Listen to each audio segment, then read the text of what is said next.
बुलंदशहर में विंदु दारा सिंह बोले, व्यापार और आतंकवाद एक साथ नहीं हो सकते। कार्यक्रम में ओटीटी, पेपर लीक और फिल्म इंडस्ट्री पर भी रखी राय।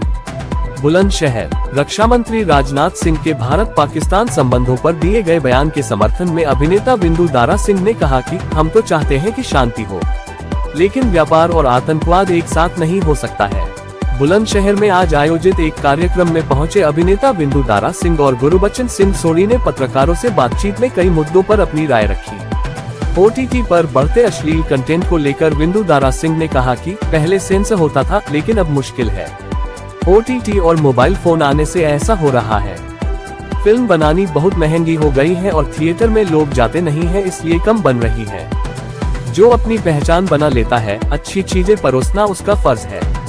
पेपर लीक के मुद्दे पर उन्होंने केंद्र सरकार की तारीफ करते हुए कहा, हम बचपन से पेपर लीक होते देख रहे हैं, लेकिन पीएम मोदी अब ऐसा करेंगे कि कभी पेपर लीक नहीं होगा। पेपर प्रिंट होने बंद होने चाहिए, ऑनलाइन पेपर होने चाहिए। वहीं अभिनेता नसीरुद्दीन शाह के बयानों पर टिप्पणी करते हुए उन्होंने कहा, कुछ लोगों के खून में एक पार्टी बसी हुई है। जब तक ये लोग अच्छा काम करेंगे तब तक किसी का मौका नहीं आएगा। कार्यक्रम में बड़ी संख्या में लोग मौजूद रहे। News 98 India Bulandshahr. देश के रक्षा मंत्री राजनाथ सिंह ने कहा कि भारत पाकिस्तान से कोई बातचीत नहीं होगी, बातचीत अगर होगी तो वो पीओके को लेकर के होगी। आपका क्या मानना है? अब देखिए, हम तो चाहते हैं कि अमन शांति हो। एक देश था, एक देश के टुकड़े हो गए, सारे भाई हैं, लेकिन जो पॉलिटिक्स है बहुत गंदी चीज है। वो कभी नहीं चाहेंगे कि अमन और शांति हो। तो इसीलिए राजनाथ जी ने जो बोला है कि भैया ऐसे नहीं चलेगा, लड़ाई तुम करते हो और बाद में बोलते हो दोस्ती भी चाहिए। जब तुम्हें चाहिए हमारे ट्रक भी वहाँ चले जाए, सामान भी ले जाए, और जब तुम्हें चाहिए आतंकवाद करो। ये सब बंद होना बहुत जरूरी है।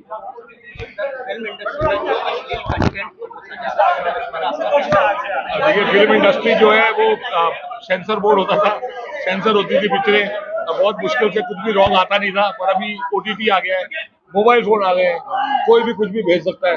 अब सेंसर करना बहुत मुश्किल है। अब तुम्हें खुद सोचना पड़ेगा कि जो तुम पेश कर रहे हो बच्चों के लिए, वो तुम्हारे बच्चे भी देख रहे हैं, तो जरा कंट्रोल रखो इसको। कोविड से पहले की फिल्म इंडस्ट्री और कोविड के बाद की फिल्म इंडस्ट्री में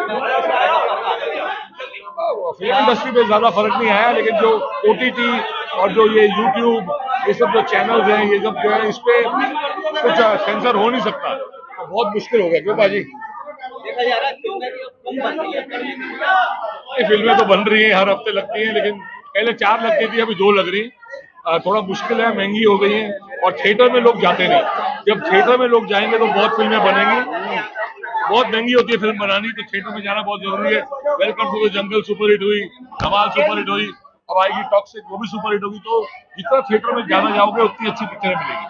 सर, आप क्या मानते हैं रियलिटी शो नए लोगों के लिए पहचान बनाने का एक आसान माध्यम? अभी तो आजकल कोई भी पहचान बना सकता है। यूट्यूब अपने सारे इन्फ्लुएंसर बन गए, पूरा इंडिया इन्फ्लुएंसर बन गया है।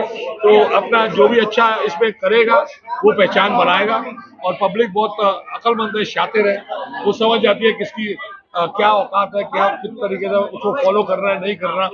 तो जो आदमी अपनी पहचान बना लेता है, उसका फर्ज बनता है कि वो अच्छी चीजें परोसे, अच्छे सीख परोसे अगली जनरेशन के लिए, ना कि गाली गलौज उल्टी पुल्टी चीजें करें।